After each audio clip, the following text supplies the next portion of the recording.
నేనే యెహోవాను, నేను తప్ప వేరొక రక్షకుడు లేడు అంటున్నారు. మనల్ని రక్షించాలంటే, మనకు బాధ వచ్చినప్పుడు రక్షించేవాడు దేవుడే. అది దేవుడు నాతో మాట్లాడాడు.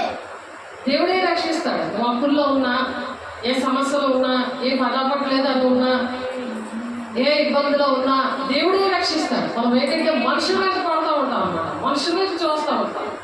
అది దేవా నన్ను క్షమించు దేవా అని మనం దేవుడిని అడగాలి. కాబట్టి నేనే యెహోవాను, నేను తప్ప వేరే రక్షకుడు లేడు, నిన్ను రక్షించేవాడు ఎవడు ఈ భూలోకంలో లేడు అని దేవుడు నాతో మాట్లాడాడు. కాబట్టి ప్రకటించిన వాడను నేనే, రక్షించే వాడను నేనే, దాన్ని గ్రహింపచేసే దేవుడు కూడా నేనే. నీకు గ్రహింపు శక్తి కూడా ఇచ్చేది దేవుడే. నీకు అర్థం కావట్లేదు అంటే నువ్వు వినట్లేదు అనమాట, నువ్వు పరిశుద్ధాత్మ దేవుడు దుఃఖపరుస్తున్నావు అనమాట. పరిశుద్ధాత్మ దేవుడికి విరోధైపోయావు అనమాట, విరోధైపోయాడు ఆయన మీద ఎప్పుడు నువ్వు తిరగబాటు చేస్తావు అనమాట. నువ్వు సరి చేసుకోవట్లేదు, తీర్మానం చేసుకోవట్లేదు. కాబట్టి దేవుడి బిడ్డ ఇప్పటికైనా తీర్మానం చేసుకోండి, తీర్మానాలు చేసుకోండి. దేవాలను క్షమించండి, మీరు మాకు విరోధిగా ఉండద్దు, వాక్యాచారంగా నడుస్తాం, మీ సేవకుల మాట వింటాము. దేవుడు మాట్లాడితేనే మా సేవకులు చెప్తారు, ఎంతో వేదనతో దుఃఖంతో కన్నీరుతో చెప్తారు అనే విషయాలు నేర్చుకోవాలి. దేవుడి బిడ్డ ప్రకటించిన వాడును నేనే, దేవుడు ప్రకటించేవాడు నేనే అంటే దేవుడు సేవకుల్లో ఉండి ప్రకటిస్తుంది ఇక్కడ నేను కాదు, దేవుడే ప్రకటిస్తున్నాడు. దేవునికి మహిమ కలుగును గాక. ప్రకటించి ఏం చేస్తాడు? తీర్మానం చేసుకున్నప్పుడు రక్షించేవాడును నేనే, దాన్ని గ్రహింపచేయవాడును నేనే. రక్షిస్తాడు నిన్ను, నీకు ఆ చావు నుండి విడిపిస్తాడు, ఆ బంధకాల నుండి విడిపిస్తాడు, ఆకలి మంట నుండి విడిపిస్తాడు దేవుడు. ఎందుకు? రక్షించేవాడును నేనే అంటున్నాడు. ప్రకటించేది దేవుడే, రక్షించేది దేవుడే. నేనే, దాన్ని గ్రహింపచేయవాడును నేనే. గ్రహింపు శక్తి కూడా దేవుడే ఇస్తాడు.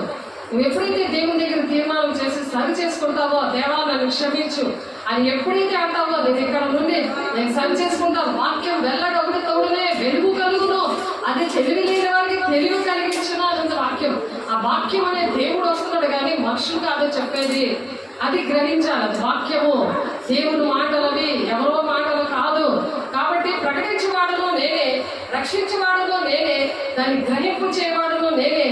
ఏ అన్య దేవతలు మీలో నుండినే ఉండలేదు, నేను దేవుడును, మీరే నాకు సాక్షులు. ఏదో దేవుడు ఏదో లేవు మీ ఒంట్లో, నేనే ఉన్నాను మీ ఒంట్లోని, నేనే మీరే నాకు సాక్షులు. మీరే చూశారు కదా ఇన్ని కార్యాలు మీ జీవితాల్లో జరిగాయి, కాబట్టి మీరే నాకు సాక్షులు అంటున్నాడు.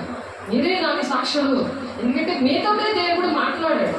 కాబట్టి దేవునికి సాక్షులుగా మనం ఉండాలి. ఇదే యెహోవా వాక్కు, యెహోవా దేవుడు మాట్లాడాడు. కాబట్టి ఆ మాటలు మనము దేవుడికి అంగీకరించినప్పుడు దేవుడు దేవునాత్మతో నింపుతాడు, ఏది కావాలంటే ఇస్తాడు. చూడండి యోహాను 14 13 మీరు నా నామమున దేనిని అడుగుదురో. ఏంటి? దేవుడి నామమున, ఎవరో పేరు పెట్టుకొని కాదు, ఎవరినో అడగడం కాదు. దేవా నాకు అది కావాలి అని అడగాలి. దేవుడికి మనకి ఆ రిలేషన్ అనేది యేసే చనిపోయాక తిరిగి లేచాక పరిశుద్ధ స్థలానికి అతి పరిశుద్ధ స్థలానికి ఉన్న తెర యేసయ్య చనిపోయినప్పుడు అది చిరిగిపోయింది. అప్పటి నుండి దేవునితో మాట్లాడే అనుభవం అనేది, దేవునితో సంబంధం అనేది, ఇక మీరు నా దాసులు కాదు స్నేహితులు అని చెప్తున్నాడు దేవుడు. ఆ అనుభవాలతో దేవుడు మాట్లాడిస్తున్నాడు. దేవుడి బిడ్డ మనకి అనుభవాలు ఉంటేనే ఇతరులు మనం రక్షించగలము, మనము వెలుగు సంబంధంగా ఉండగలము. వెలుగు మనం లోకానికి వెలుగై ఉన్నాము అంటున్నాడు దేవుడు. కొండ మీద ఉన్న పట్టణం మరుగై ఉండదు. కొండ అంటే దేవుడు క్రీస్తు అనే బండ మీద మనల్ని కట్టినప్పుడు మనము వెలుగుగా ఉంటాము. వెలుగు సంబంధులుగా లోకాన్ని మనం వెలిగించగలము, దేశం కోసం ప్రార్థన చేయగలము. అది అనేక మంది పాపంలో శాపంలో హాస్పిటల్లోని మరి గృహాలు లేక మరి ఎన్నో అత్యాచారాలు మరి అక్రమ సంబంధాలు ఇలాంటివన్నింటిలో చాలా మంది నలిగిపోయి ఆ సాతాను బంధకాల్లో ఉన్నారు. అటువంటి వారిని విడిపించడానికి మనం వెలుగుగా చేసినప్పుడు చేతులు ముడుచుకొని కూర్చోడానికి కాదు, దేవుడు ఇచ్చిన అభిషేకాన్ని నువ్వు చేతులు ముడుచుకొని కూర్చున్నావు కాబట్టి అభిషేకాన్ని అందుకు జన్మ వచ్చింది. దేవుని మీద ఒకసారి ఆలోచించు. దేవుని ఆజ్ఞ ఏంటంటే సర్వ లోకాలకు వెళ్ళి సర్వ సృష్టికి నువ్వు స్వార్థ ప్రకటించాలి. నీకు బాప్తీసం, అగ్ని బాప్తీసం దేవుడు ఇచ్చాడు. సర్వ సువార్త నువ్వు ప్రకటించాలి. ప్రతి ఒక్కరికి సువార్త శుభమైన వర్తమానం ప్రకటించాలి. దేవా నీ బిడ్డల కోసం నేను ఏం చెప్పాలి, నన్ను సిద్ధపరచు, నన్ను వాడుకో అని చెప్పే దేవుని అభిషేకం పొందుకోవాలి. అప్పుడు ఆయన కొన్ని వరాలు ఇస్తాడు. స్వస్థత వరము, దెయ్యాల అధికారము. మరి దేవుని విషయంలో నువ్వు రాజీ పడవు, ప్రతిదానికి నువ్వు లొంగిపోవు. పోలే పర్వాలేదులే, నేను పని చేసుకుంటున్నా, నేను అలసిపోతున్నాను అంటది సాతాను వాడు. ఆడి స్వరం ఏంటి నువ్వు వినగలవు, దేవుని స్వరం ఏంటో వినగలవు. కాబట్టి అలా ఉండినప్పుడు మీరు నా నామమున దేనిని అడుగుదురో తండ్రి కుమారులు మహిమపరచబట్టే దాని చేతును దేవునికి మహిమ రావాలని యేసయ్య ఇస్తున్నాడు. ఏదడిగితే మనం ఇవ్వడానికి తండ్రి మహిమ పరచడానికే నేను దాన్ని చేస్తానంటున్నాడు. నువ్వేదడిగితే అది నేను చేస్తానంటున్నాడు. ఎందుకో తెలుసా?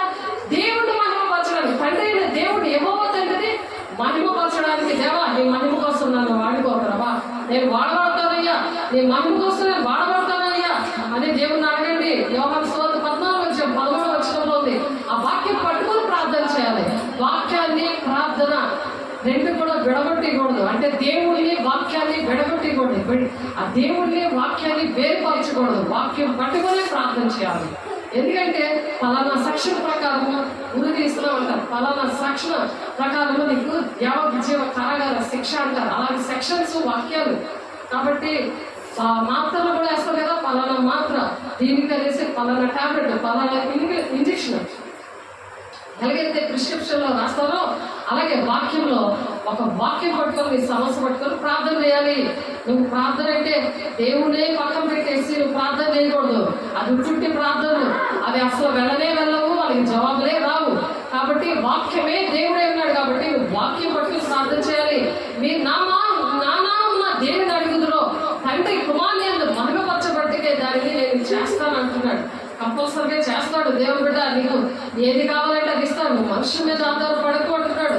నా నామమున మీరు నన్ను ఏమి అడిగినో నేను చేతులు అంటున్నాడు. 14 వర్షంలో మీరు నన్ను ప్రేమించాడలా నా ఆజ్ఞలు గైకొంటారు. దేవుడు ప్రేమించాలి, మనుషులు ప్రేమించడం కాదు.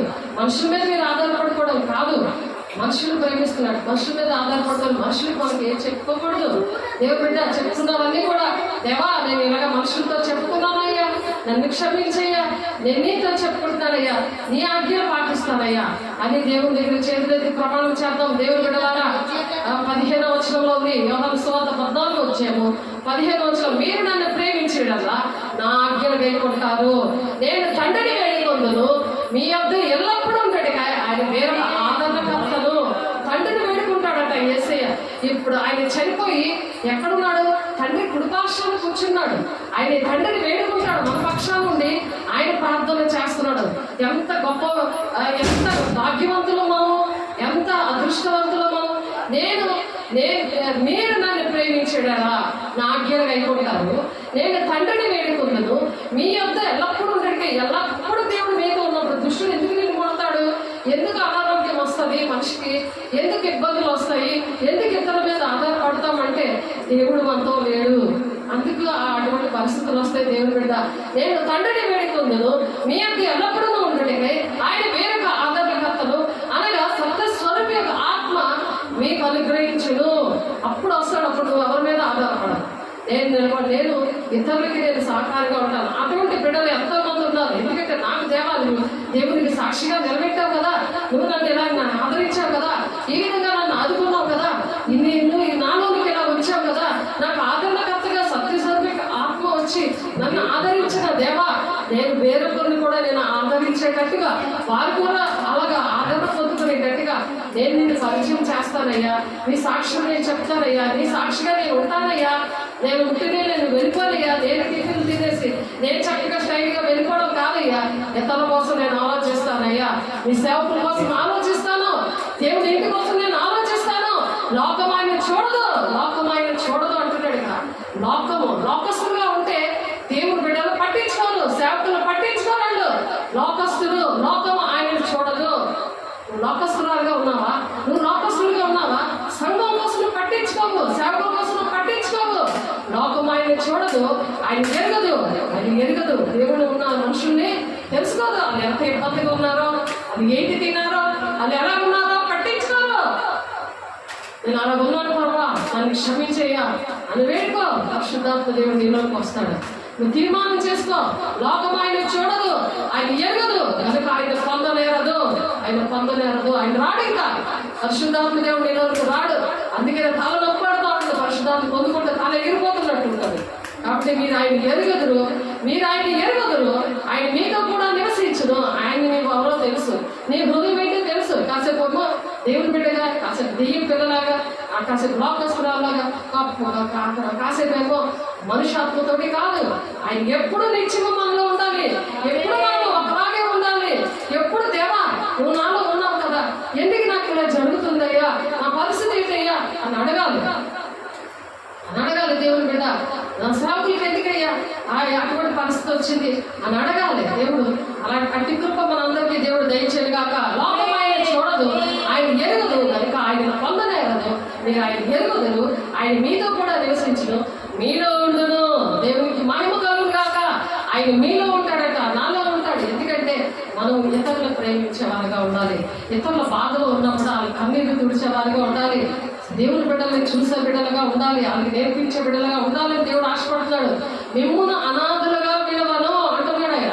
మనుషుల్ని వెళ్ళి మనం బతులాడుకుంటాము, దెంపలు వాయించుకోవాలి. మనం నిజంగా మనుషుల్ని మనం బతులాడుకుంటాం. అయితే మీరు నన్ను చూతురు, మిమ్మను నేను అనాథలుగా విడవను. చూడండి ఎంతగా ఆదరిస్తున్నారు. ఎవరైనా ఆదరిస్తారు అలాగా. ఎవరు మనల్ని చూస్తున్నారు, ఎవరు బట్టి మనం ఇలా నిలబడ్డాము, ఎవరు మనల్ని పోషిస్తున్నారు, ఎవరు మనతో మాట్లాడుతున్నారు, ఎవరు మనకి ఇవన్నీ నేర్పిస్తున్నారు. ఆదరణకర్త పరిశుద్ధాత్మ దేవుడు, అగ్ని జ్వాల వంటి ఆత్మతో ఉన్న దేవుడు మనల్ని అర్థం చేసుకుంటాడు, మనల్ని కన్నీరు తుడుస్తాడు. మనం ఏది అడిగితే ఆయన నామంలో ఆయన ఇస్తాడు. కాబట్టి దేవా వందనాలయ్యా, మా కళ్ళు తెరిపించావయ్యా, మా మనోనేత్రాలు తెరిపించావయ్యా, నీకు వందనాలయ్యా అని దేవుడిని అడుగుదాం. మీ అత్తను కొంతకాలమైన తర్వాత లోకములను మరి ఎన్నడూ చూడదు, లోకం మన ఎన్నడూ చూడదు అంటే ర్యాప్చర్ వస్తుంది. కనులెప్ప పాటులో యేసయ్య వచ్చేస్తాడు. పరిశుద్ధాత్మ దేవుడు వెళ్ళి మనం పరిశుద్ధాత్మను అలా పొందుకొని పరిశుద్ధాత్మ దేవుడితో ఎల్లప్పుడూ నేను ఉంటానంటున్నాడు కదా, ఆయన ఆదరిస్తానంటున్నాడు కదా. నీకు ఎంతమంది అన్యాయం చేసినా, ఎంతమంది నేను బాధ పెట్టినా, ఎంతమంది నేను వదిలేసి వెళ్ళిపోయినా, ఎంతమంది అక్రమంగా నడుచుకున్నా, ఎంతమంది నేను అహంకారంగా నిన్ను అర్థం చేసుకోకపోయినా దేవుడు అర్థం చేసుకుంటాడట. ఆయన మీలో ఉండదు, మీలో అంటున్నాడు. ఆయన మీతో ఉంటాడు అంటున్నాడు. మనతో ఏమీ రావు, ఆయన ఒక్కడే వస్తాడు, ఆయనే తీసుకెళ్తాడు. మళ్ళీ చదువుతున్నాడు చూడండి, మిమ్మల్ని అనాథగా విడవను, మీ అత్తకు వత్తును, కొంతకాలమైన తర్వాత లోకములను మరి అన్నడు చూడదు. లోకం ఎప్పుడు కూడా ఇక మరి చూడదు. ఎందుకంటే మనలో ఉండి ఆయన వెళ్ళి పెళ్లి కుమారుడు యేసయ్య చేతిలో మన చేతులు పెడతాడు. సంఘం చెయ్య పెళ్లి కుమార్తె చేతిలో పెడతాడు. ఎందుకంటే బహుకాలం నుండి దేవుణ్ణి విడిచిపెట్టి ఉంది సంఘము. ఇందాక చూస్తున్నాం కదా, కన్యక తన ఆభరణములను మరుచునా, పెళ్లి కుమార్తె తన వడ్డాణము మరుచునా, సత్య సువార్త సత్య స్వరూపైన ఆత్మ వచ్చినప్పుడు సర్వ సత్యంలోని నడిపిస్తుంది. దొంగ బోధలు నడవరాళ్ళు, అబద్ధ బోధకుల దగ్గర ఉండరాళ్ళు, వ్యర్థమైన ఆరాధన చెయ్యరు వాళ్ళు. యేసయ్యను పోలి నడుస్తారు. యేసయ్య భూలోకానికి వచ్చి ఏంటంటే చేశాడో అవే బోధిస్తారు, అవే చేయిస్తారు. దేవుడికి మహిమ కలుగును గాక.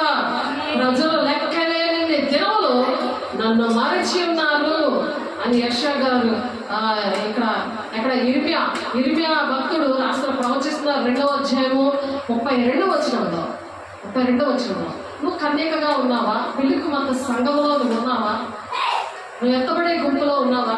దేవుని బిడ్డ ఒకసారి ఆలోచించు. ఉన్నావా? కన్యకగా ఉంటే నువ్వు సత్య స్వరూపైన ఆత్మను పొందుకుంటావు, సర్వ సత్యంలో నడుస్తావు, సత్య బోధలో ఉంటావు, అపోస్తుల బోధలో ఉంటావు. నువ్వు అనేకమైన అన్య బోధల్లో ఉండవు. కల్పింపబడిన ఉపదేశాలకు దొరదచెవులు కలవాలని ఉంది కదా, దెయ్యముల బోధన ఉంది కదా. ఏ ఆత్మ మీరు పరీక్షించుకోండి. అచ్చిదినాల్లో అబద్ధ ప్రవక్తలు బయలుదేరారు అని ఉంది కదా. మోసపరిచే దినాల్లో ఉన్నాము. కాబట్టి ఇర్మియా 2:32 ఆ ప్రవక్త గారు చెప్తున్నారు. 1000 సంవత్సరాల క్రితం నుండి చెప్తున్న విషయాలు ఇప్పుడు నెరవేర్పులో ఉన్నాయి. కాబట్టి కన్యక తన ఆభరణంలో మర్చిన పెళ్లి కుమార్తె ఆభరణాలు లేకుండా విధవరాలుగా ఉంటుందా? ఆభరణాలు అంటే కృపావరాలు, ఆత్మీయ ఫలము. కృపావరాలతో అద్భుత కార్యాలు చేయాలి. అవన్నీ కూడా మనం శుక్రవారం చెప్పుకుందాం. అప్పుడు చాలా టైం అయిపోయింది. కాబట్టి దేవుడు అది నేర్పించారు. కాబట్టి ఆ వడ్డాణము మనుషున అంటే సత్యం అనే దట్టి, ఆ వడ్డాణం అనే ఆ పెళ్లి కుమార్ అలంకారం ఉండాలి. ఆ సత్యస్వరూపైన ఆత్మ రావాలి, సత్యంలో నడుస్తూ ఉండాలి. సత్య సువార్త అంటే అపోస్తుల బోధలో ఉండాలి దేవుని బిడ్డ. కాబట్టి దేవుడు ఇక్కడ ఈ యోహాను సువార్త 14వ అధ్యాయంలో 17వ వచనంలో ఏమంటున్నారంటే, లోకానుసారంగా ఉంటే లోకము దేవుడు రెండు కావాలని ఉంటే, లోకవార్తలు చెప్పుకుంటూ నువ్వు సెల్ఫోన్తోటే నువ్వు గడుపుతూ ఉంటే, లోకస్తులతోటే నువ్వు గడుపుతూ ఉంటే, నీ గొప్పతనాలే నువ్వు అందరికీ చూపించుకుంటూ ఉంటే, దేవుని మహిమను నువ్వు చూపించకపోతే లోకం ఆయన చూడదు. లోకము పరిశుద్ధాత్మ దేవుడిని చూడదు, వాళ్ళు చూడలేదు, ఆయనను ఎరగదు, వాళ్ళకి తెలియదు పరిశుద్ధాత్మ దేవుడు ఉన్నాడు, సంగతి తెలియదు. కాబట్టి ఆయన అపోస్తలుల 19వ అధ్యాయంలో ఉన్నది. అటువంటి పరిస్థితుల్లో నేను కూడా ఉండేదాన్ని. కానీ దేవుడు ఎప్పుడైతే నాకు భక్తి నేర్పించమని నేర్చాను, దేవుడు నేర్పించాడు. దేవుడు బిడ్డ మీకు కూడా నేర్పించడానికి దేవుడు ఇష్టపడుతున్నాడు. కాబట్టి వినండి, మీరు ఆయనను ఎరుగుదురు, ఆయన మీతో కూడా నివసించను, మీతో ఉండును అంటున్నాడు. మీతో ఉండను, దేవుడు మనతో ఉండి ఏం చేస్తాడు, మిమ్మల్ని అనాథలుగా విడిచిపెట్టను అంటున్నాడు. ఎప్పుడు విడిచిపెట్టడి, మెత్తబడి సంఘంలో తీసుకెళ్తాడు, విడిచిపెట్టడు, విడవండి గుంపులో ఉంచడు. మిమ్మల్ని అనాథలుగా విడవను, మీ అద్దకు వద్దను. కొంతకాలం తర్వాత లోకమునని మరి ఎన్నడూ చూడదు. పరిశుద్ధాత్మ దేవుడు కూడా ఈ కృప దినాల్లో వెళ్ళిపోతున్నాడు, ఎత్తబడే గుంపుతో వెళ్ళిపోతున్నాడు. దేవుడు బిడ్డ ఇప్పుడే పొందుకో, ఇప్పుడే పొందుకో, విడబడి గుంపులో ఉండిపోతాం. అయితే మీరు నన్ను చూతురు, నేను జీవించుచున్నాను కనుక మీరును జీవించరు. మీరు జీవిస్తున్నారు కాబట్టి అనేకమైన దేశం కోసం మీరు ప్రార్థన చేయడానికి అర్హత ఉంది. గ్రామాల కోసము, మరి కుటుంబాల కోసము అర్హత ఎక్కడ వస్తుందో తెలుసా? పరిశుద్ధాత్మ పొందుతున్నప్పుడు. అంటే సంపూర్ణమైన భక్తి కలిగి ఉంది, మాన్యతైన భక్తి కలిగి ఉంది, మనుషులందరి కోసం మీరు ప్రార్థన చేయండి అంటున్నాడు. రాజుల కోసం, దేశాల కోసం ప్రార్థన చేయండి. మీరు నెమ్మదిగా సుఖంగా బ్రతకాలంటే మనుషులందరి కోసం మీరు ప్రార్థన చేయండి అని చెప్తున్నాడు. అది 50వ దినము, అందుకోసం దినము దేవునాత్మ పొందుకోవడానికి సిద్ధపడుతున్నారా? ఆనాడు 500 మందిని ఇన్వైట్ చేస్తే 500 మందిని వేసే పిలిస్తే 120 మంది వచ్చారు. 10 రోజులు ఉపవాసం ఉన్నారు. కానీ ఇప్పుడు ఏం ఉపవాసం ఉండక్కర్లేదు, ఎందుకంటే ఆయన ఉపవాసం లేకుండానే అందరి మీద నేను ఆత్మను కుమ్మరిస్తానంటున్నాడు. మంచి దినాల్లో ప్రతి ఒక్కరి మీద దేవుడు ఆత్మను కుమ్మరిస్తానంటున్నాడు. ఆత్మ లేనివాడు నావాడు కాడు అంటున్నాడు. అందుకే కాబట్టి నువ్వు దేవుని బిడ్డగా ఉండాలని ఆశిస్తున్నావా దేవుని బిడ్డ? అయితే మీరు నన్ను చూతురు, నేను జీవించుచున్నాను కనుక మీరు జీవితురు. నేను నా తండ్రి అందును, మీరు నా యందును, నేను మీ అందును ఉన్నామని ఆ దినమును మీరు ఎరుగుతారు. అప్పుడు మీకు తెలుస్తుంది మీరు ఎవరితో ఉన్నారో, మీరు ఎలాగ దేవుని రాజ్యానికి వచ్చారో, ఆ బోర శబ్దం మీకు మధ్యాకాశంలో ఎలాగ వినబడిందో, ఏ విధంగా యేసయ్య ఆరోపణమయ్యాడో ఆ విధంగానే ఆయన రాబోతున్నాడు. అది ఇంగ్లాండ్లో అది ఎక్కడ గోకులంలో చెప్తున్నాం ఆదివారం. ఆ ఎత్తబడే గుంపులో ఉండడానికి మనం నిత్యము కూడా సిద్ధంగా ఉండాలి. మత్తయి 24:42 వచనంలో ఉంది. కావున ఆ దేవున ప్రభువు వచ్చునో, ఏ దేవున మీ ప్రభువు వచ్చునో మీకు తెలియదు కనుక మెలకుగా ఉండండి అన్నారు. ఏ దినము ఆయన వస్తారో మీకు తెలియదు. దానికోసం చాలా వాక్యాలు మనం చూసాం అక్కడ.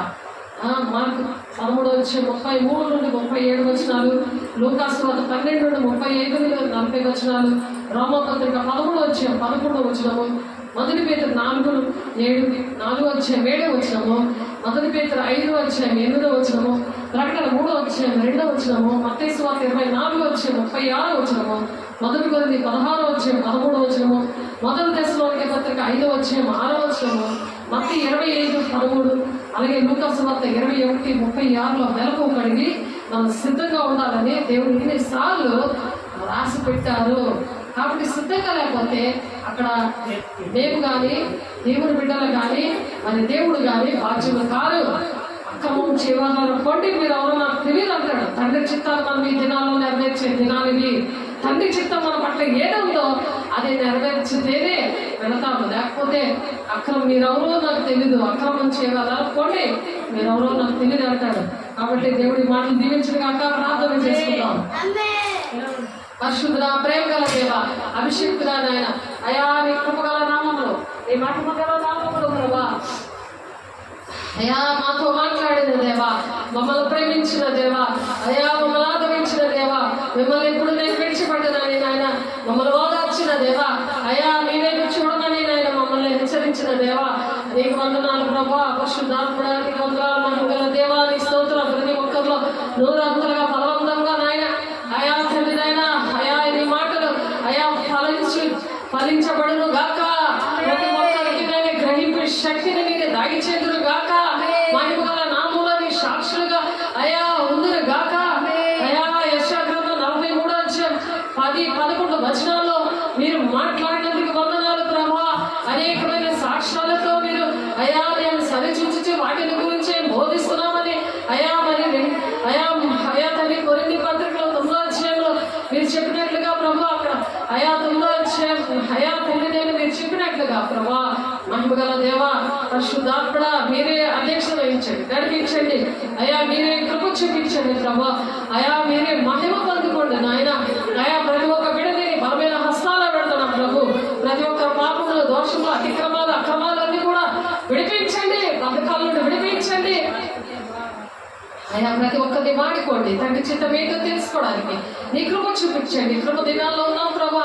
అయా తండ్రి ఎంత బిడ్డ గుంపులో అయా మా బిడ్డలు నాయన మా దేశంలో తండ్రి మా గ్రామాలు అందరూ కూడా నాయన విడిపించండి వారి నాయన అయా నీ మాటలు విని నా ప్రభు అయా లోబడి దుష్టుని ఎదిరించి నా తండ్రి నీ సాక్షిగా నిలబెట్టుకోండి, నా నడిపించుకోండి, మహిమ పొందుకోండి ప్రభా. అయా శుక్రవారం ఆరాధనలు కూడా మీ సన్నిధానం నుంచి మీరు మాట్లాడి అయా నేను సాక్షిగా మరలా మమ్మల్ని నిలబెట్టుకుంటున్నందుకు మంచి నాయన గొప్ప విషయాలనైనా మాకు మీరు నేర్పించడానికి అయా మా మధ్య ఉన్నందుకు, మాతో ఉన్నందుకు, మాలో ఉన్నందుకు మీకే కోట్లాది వందనాలు చెల్లిస్తూ మీకే మహిమ ఘనత ప్రభావం చెల్లిస్తూ నేసే పరిశుద్ధ నామములో బ్రతిమలాడి వేడుకుంటున్నాం తండ్రి. ఆమేన్. తండ్రి యొక్క దీవెన, కుమారుని యొక్క కృప, పరిశుద్ధాత్మ యొక్క నిత్య సహవాసము సదా కాలం ప్రతి ఒక్కరికి తోడై నడిపించును గాక. ఆమేన్. దేవుని మహిమ కలుగును గాక. దేవుని మహిమ కలుగును గాక. ఆమేన్.